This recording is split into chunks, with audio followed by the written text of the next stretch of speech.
Welcome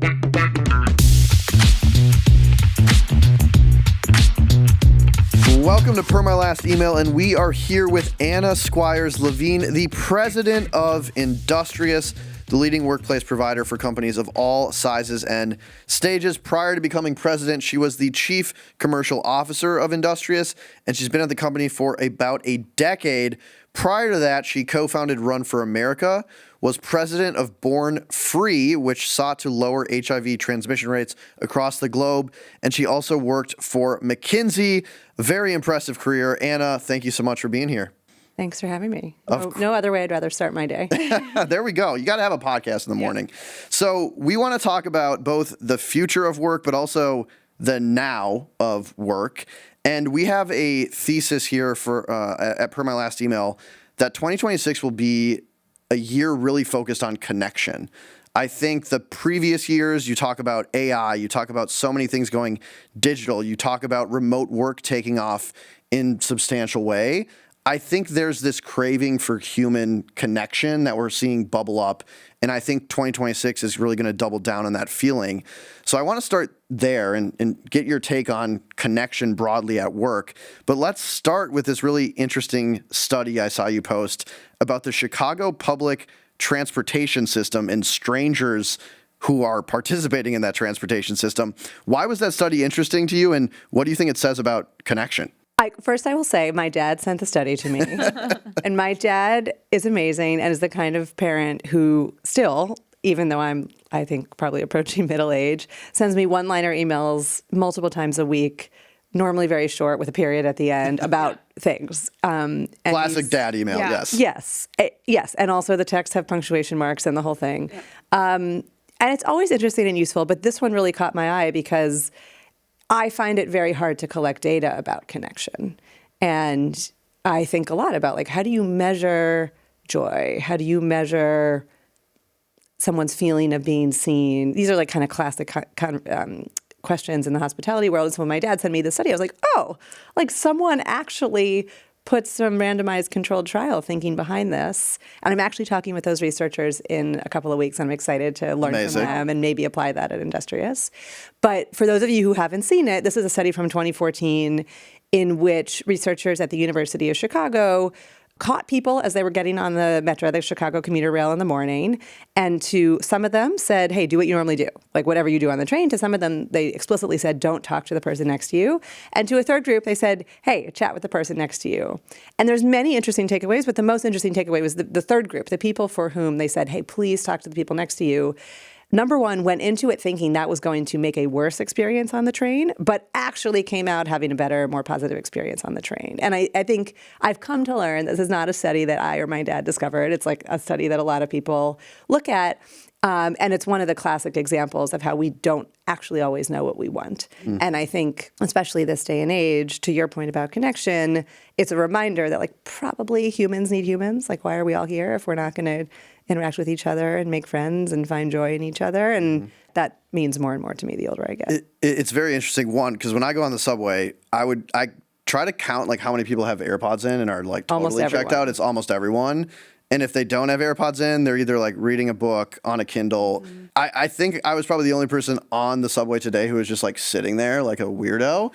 And it's interesting because I don't feel like people are connecting in that way. I don't know if they ever did, but it's definitely noticeable that isn't happening now. When we talk about this and translating the study into the workplace, like you being the president of Industrious, like initial reactions to that, like, do we not know what actually will make us happy in the workplace? We have to design our environments better. Like, what are some of your initial takes on what that study might mean for workplaces? Well, I guess first I can speak for me personally, and then what I think it means at Industrious, and then for companies in general. For me personally, I have found over the years, probably the older I get, the more unpredictable the world gets, the more my own personal focus has shifted from being really, really interested in big global questions and problems like kids with HIV, which obviously is important, to like, you know what I can have an impact on in my lifetime is my local community and knowing my neighbors and creating a team that loves their jobs and loves being on this team. And then by extension, having customers who smile a little more than they would otherwise if they're coming in. And it's so small and mundane compared to the way I've spent the first decade plus of my career. But I am very much in this I don't know, philosophical moment of feeling like, well, what else is it all about here? You know, so I don't know if that's universal, or I wouldn't pretend that it is. And I don't know, to your question, if people don't know what they want. But I will say, like, it's work to interact with other people. And even for me, having decided that I want to, you know, I still am not super into small talk. Like going to a party where I have to chit chat with 30 people I will do it and I will probably have a good time, to the point about the metro, yeah. But it's like not what I want to be doing. I would much rather have my close circle of friends and go deep. And I think the same thing plays out at work. Like it's a lot of mental energy to have to show up and think about who you are and how you want to interact. So yes, I happen to think in a work context that we would all be better off if we forced ourselves to have more interaction with other people. They don't all have to be your best friends all the time.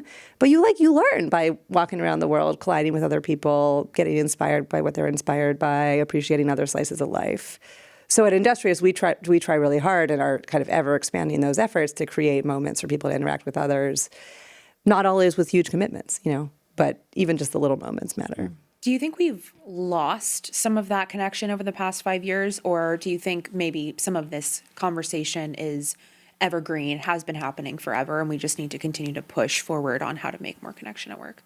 I think some things changed. I mean, it's hard to say anything is all new or all old. I have a feeling that, you know, it's always taken energy to interact with others. But I get the sense, and I think there is research on this, that the world over, but especially in the States, where so many of the institutions that used to be community focal points, you know, I'm thinking of like PTAs or churches or like all these things that it was like, that's what you did in your town. It was your obligation and you showed up and you invested. Obviously, they still exist, but to a much lesser degree than they used to. And I feel like that probably does translate into our own, just like the inertia of it. It's like if you are living in a world where, of course, you're oriented towards what's happening in your city or town, and of course, you know your neighbors, then the activation energy to go make that true is so much less. It's the, what Robert Putnam, Bowling Alone, like classic thing where like, yeah, these groups, I mean, the whole book is about how these groups like PTAs and church associations and, you know, both like we stopped doing that as much. And so we miss out on the opportunities where we would be normally connecting, and maybe that's bad, quote unquote, for society. I guess we'll find out here as we go forward. To me, like this thesis where like we're not going to the things that normally connect us to other people, actually in some ways might put more pressure on work to create those moments, right? Like that is something that we are still doing until the robots take over. So that might be the only chance we have to connect. So I'm thinking like you understand both how to deliver hospitality, but also how to help other companies increase hospitality and design these better work environments. What do most companies or employers get wrong about creating environments that their workers actually want to enjoy? Just on your first point, I do think that work becomes a natural place to do this, because it's not that these other things don't exist. It's just that most of us work. And so you're naturally have the option of being a part of a community, your work community, and you might as well make the most of it. And you can choose then to do all the other things. It's really hard to make a workplace that's amazing. I mean, we've been doing this for 13 years, have served millions and millions of people in days at work. I think there's a few things. Number one, which is talked about the world over, is you have to actually have enough people in one place that it feels like there's energy you want to walk into. And so over time, we have been increasingly designing our spaces to, I guess, in a technical sense, find just the right amount of density. Like how many people can you have in one place where it doesn't feel like sardines, but you feel like you're not alone and you're not wandering empty hallways. You have to see other people. And I think a lot of offices are just too big, you know? The second thing, which I care a lot about, is humor. And this is less about necessarily the physical workplace and more about the workplace experience, which at some companies is owned by the people team and at some companies is owned by the real estate team. But I think that there should just be a lot more genuine fun, like adult fun in the world. And on our team, we try really hard, despite running a real business, to not take ourselves too seriously, to not be too cool for school, you know, and to like go out of our way to prank each other and do things that are just silly for the sake of it. You know, so much so that every year we get as much of the company as we can together for an offsite at a rundown summer camp in Pennsylvania. And this year, there were actually two themes. which is a little complicated. The first theme was Industrious U, so it was all set up like a university. Like you got a admissions letter, and then you get there and you register. But the second theme was that there were two colleges within this university, the Renaissance College and the Eras College. So the whole thing was a university, but also Beyonce and Taylor Swift dance off You made inspired. it work. Yeah. Right. And it's like there's no reason. It's not because that's specifically tied into our business. It's just like I believe there's not enough wonder in the world. There's not enough just like going for it and laughing. And I think if you can do that with your colleagues, some of whom then become your friends, you get a lot more out of work and you also give a lot more. So what's your number one tip for companies that are trying to maybe introduce a little more whimsy into their culture? I don't know if it's possible to just say like, we're going to introduce whimsy if that's not already who you are. I think you have to find people, either leaders or people on the team who can be the captains of that and organically, come up with the things that are genuinely funny and creative to them. Like I've thought like, oh, should we make a list of all the wacky things we've done over the years? And we could, although there's something special about having them being unseen, just kind of like for us. But I think it takes people putting forth what they care about and what makes them laugh. I love it. We are pro whimsy here on the podcast. Yeah. We can safely say that. There's a great book, I don't know if you've read it, called Humor Seriously, that talks about levity at work and taking the work seriously, but not taking yourself too seriously. And it's by these two Stanford researchers. It's a really fantastic book, and it talks about the power of levity to build more dynamic teams, to increase collaboration. So I will check it out. Definitely check it out. It's a really great read. The thing you said about offices being too big, I loved. I feel that way all the time when I go to other people's offices. And I heard this great quote from, I think, the person who runs Comedy Cellar, and they were like, we intentionally designed the place to be just a little bit too small.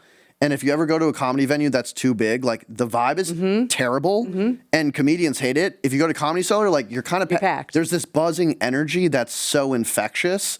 And when you walk into an office that's the right size, I think you feel that. You feel the hum, you feel the energy, and that's really powerful. So I love that piece of advice.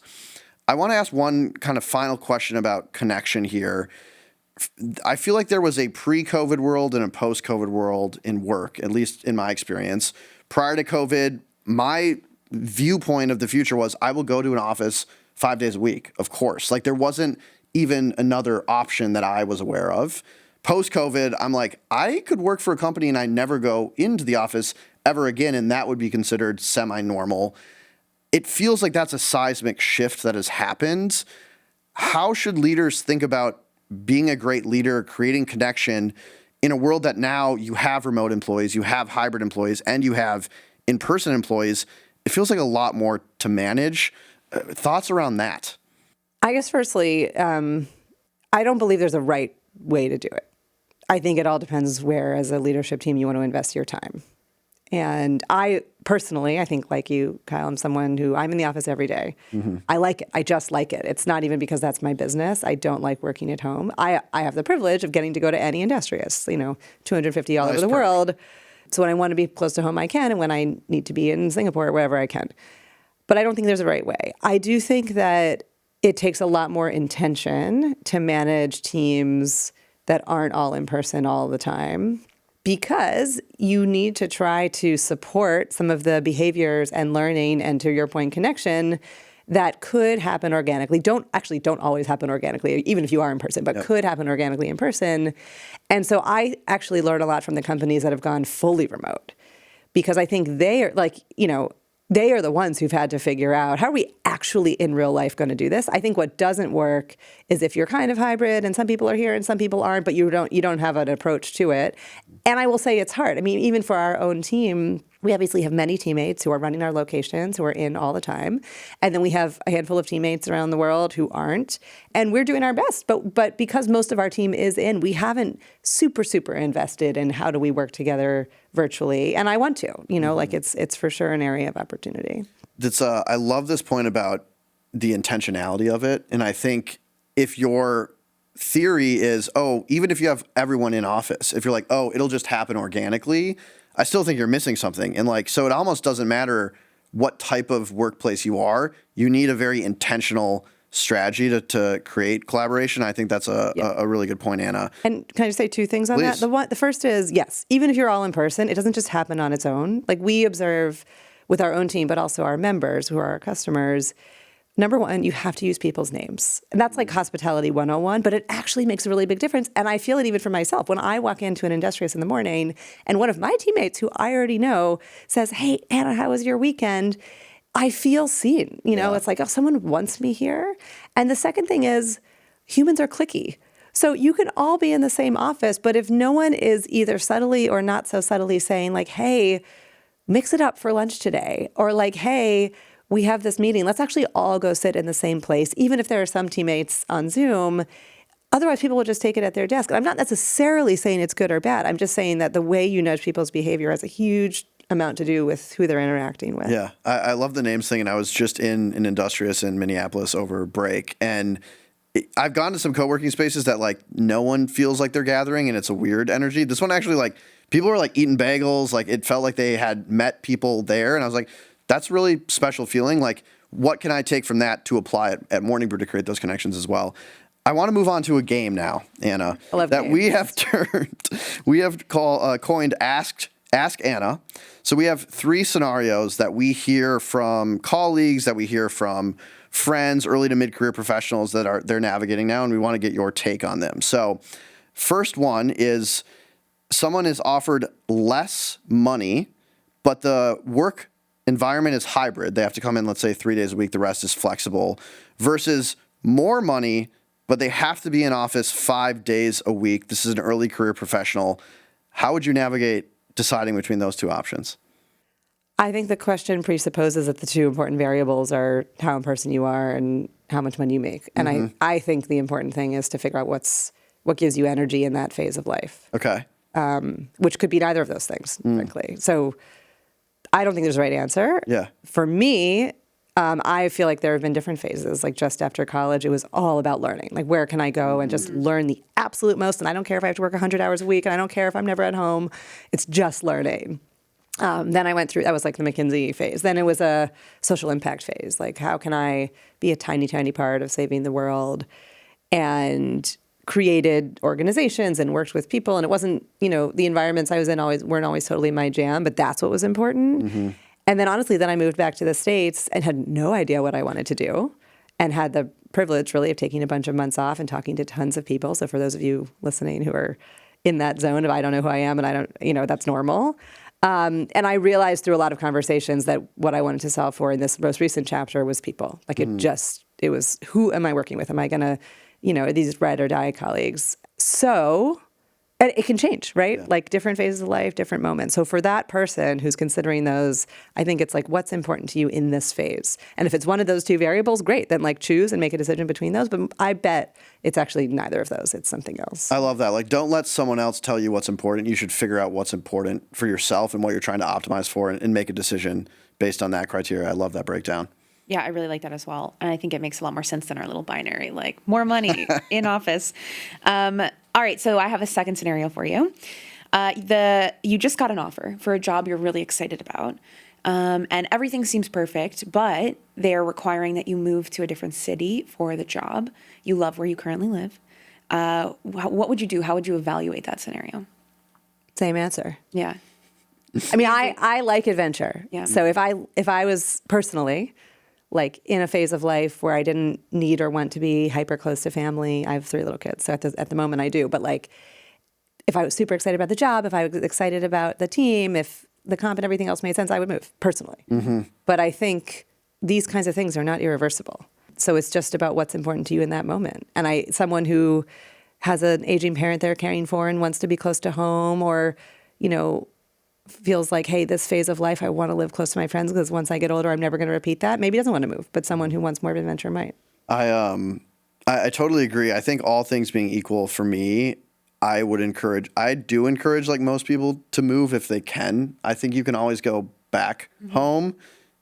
At some point, it's a lot harder to leave home. And so given the opportunity, I think you learn so much about yourself by putting yourself in an entirely brand new environment. I grew up in the Midwest. I then lived in Milwaukee for 5.5 years after college. When I had the opportunity to move to New York, I didn't know anyone.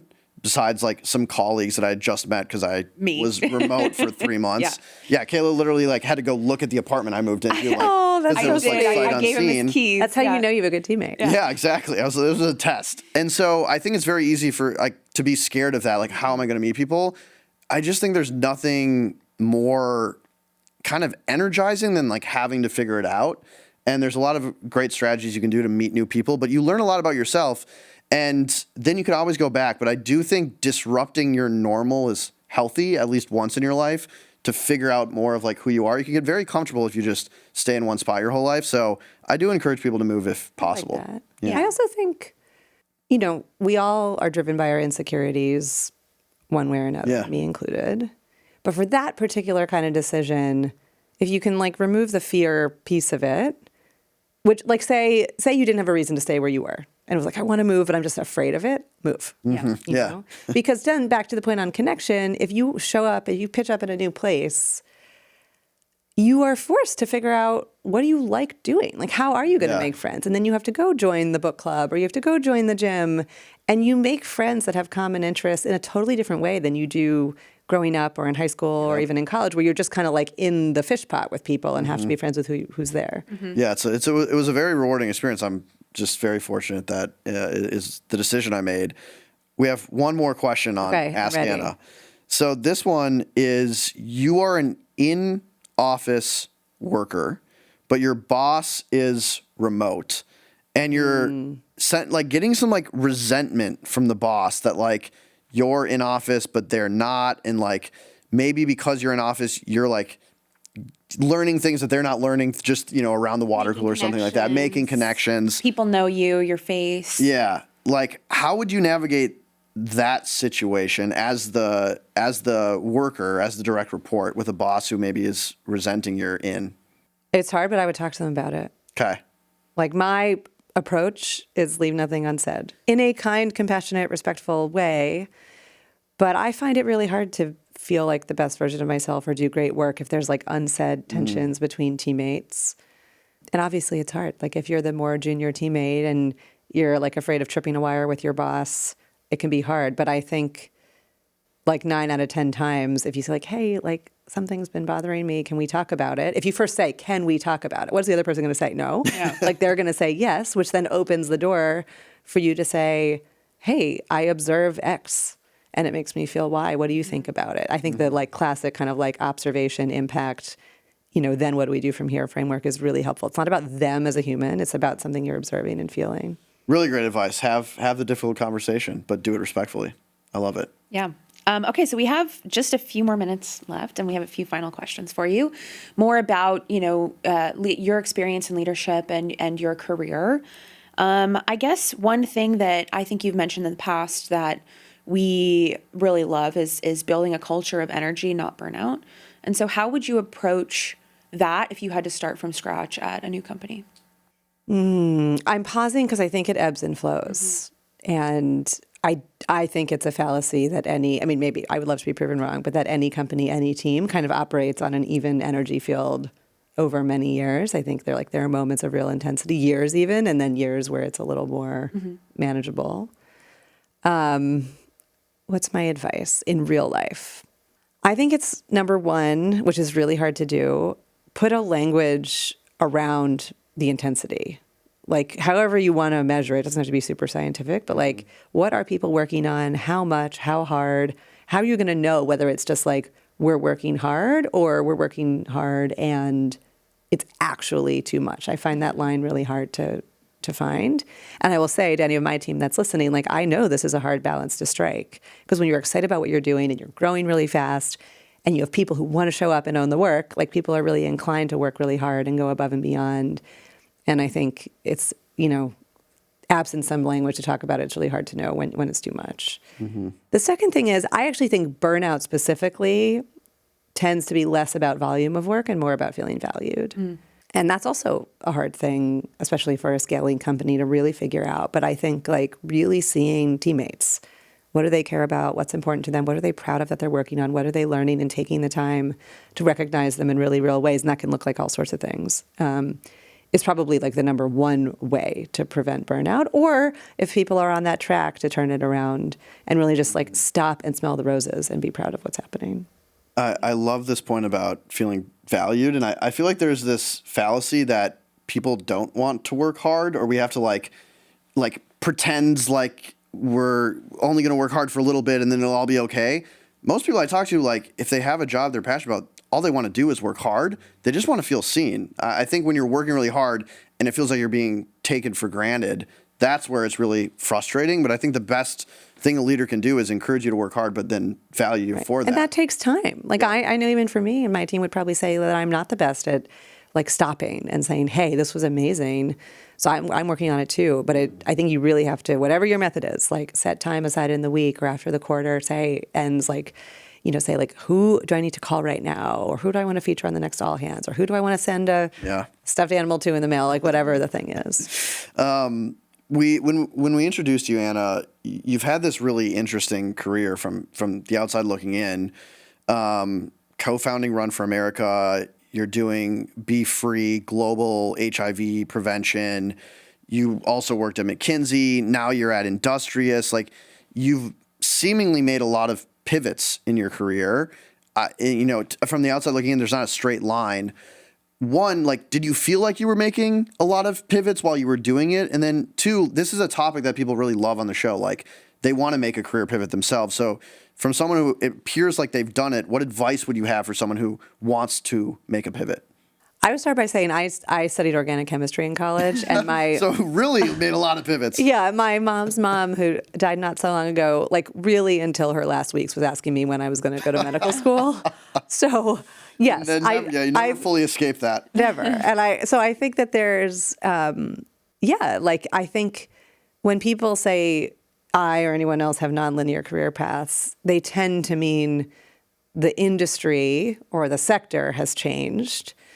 Because, I think in my grandmother's mind, not that it was the right or the wrong thing, she would be like, okay, you're studying chemistry, you're going to go to medical school, you're going to whatever, you're going to do research, you're going to be a doctor, maybe someday you start a biotech, but like it's all in that field. Yep. For me, my career has certainly been nonlinear in terms of the industry. I think it has not been nonlinear in terms of the function. Mm-hmm.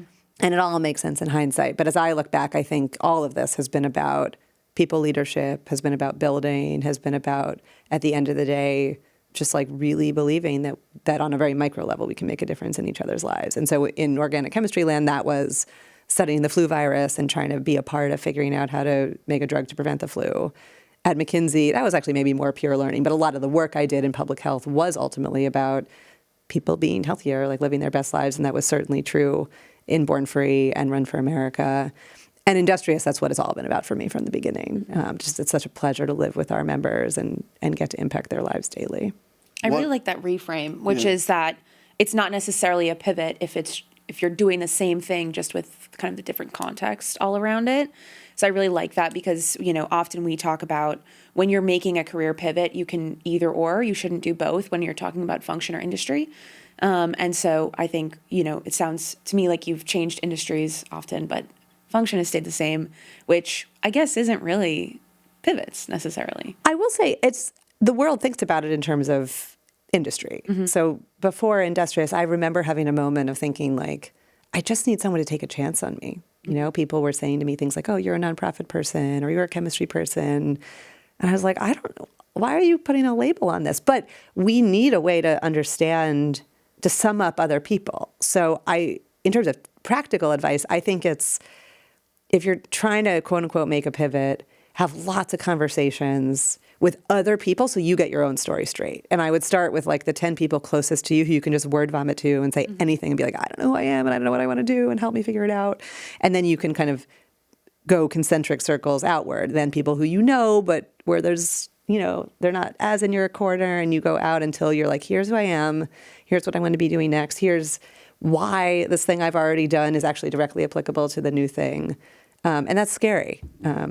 Someone in that phase between Run for America and Industrious, someone said to me, Anna, you have to just assert to me that you want to be doing a certain thing so I can help you brainstorm. He was like, tell me you want to work in stem cells in the Bay Area. And I was like, but I don't. And he was like, right, but I can't just brainstorm like generalist leadership roles, right? So give me a starting point, then we'll brainstorm, then you'll explore, and then we'll do it again. I love that. I think most people want to help you, but you have to help them help you by being sometimes a little more specific about what you want. And it's okay to make it up. Yeah, just make it up.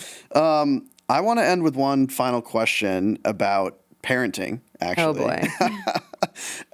As we were talking before the podcast, I am a recent dad. I know you have 3 children of your own. I'm hoping there's been some lessons you've learned from parenting that have made you a better professional that I can steal myself. So is there anything as you've gone through the parenting journey that you're like, this is actually a really great leadership lesson, or like, this makes me think of work. I should be doing this a little differently. I'm hoping there's something so I can steal it for myself. Sigh. Yes, I have 3 little boys. They're 6.5, 3, and 9 months. So it's a circus all the time. I think parenting has taught me a lot of things. One thing that comes to mind is no one knows how to parent. We are literally all making it up all the time. Just last night, there was a situation, my 3-year-old was absolutely going ballistic for like 30 minutes, like lying on the floor of the bathroom, flopping around like a fish, just screaming because he wanted my husband to help him brush his teeth and not me. And I'm, whatever, sitting there trying to be calm and supportive, trying not to escalate it even more, like Instagram tells me to. And my husband comes into the bathroom. He's like, "What do you think we do right now?" And I was like, I don't know. So I think like accepting that no parent knows what they're doing. You're just trying to absorb as much information as you can get and make good decisions in the moment. And that has to be okay is also true at work. And I remember like as an analyst at McKinsey feeling like everyone who was 15 or 20 years older than me knew all the answers and they knew what to say in meetings and they would say something in a meeting. I was like, I was thinking that, but I didn't say it. And I remember feeling like older people must know things and they don't. Yeah. I mean, 20 years in, I have more pattern recognition than I did then. Yeah. But it's still just hard decisions day after day, trying to take all the information you have and make the best decisions with that you can. Yeah, I think that's really good advice to embrace uncertainty and that you'll never get to perfect clarity. You have to make the decision, like you said, with the best information, act on it, iterate, and keep going. And, good parenting advice as well. Good luck. Well, Anna, it was really lovely to chat with you on From Our Last Email. Thank you so much for sharing all your wisdom, and we really appreciate you joining us today. Thanks for having me. Happy New Year. Happy New Year. Should we roll the credits? Let's do it. Our producer is Michaela Heck. Our technical director is Uchenova Oga. Brittany DeTaco is our audio engineer. And our president is Devin Emery. This show is a production of Morning Brew. Thanks for listening, and we'll see you next week. See y'all.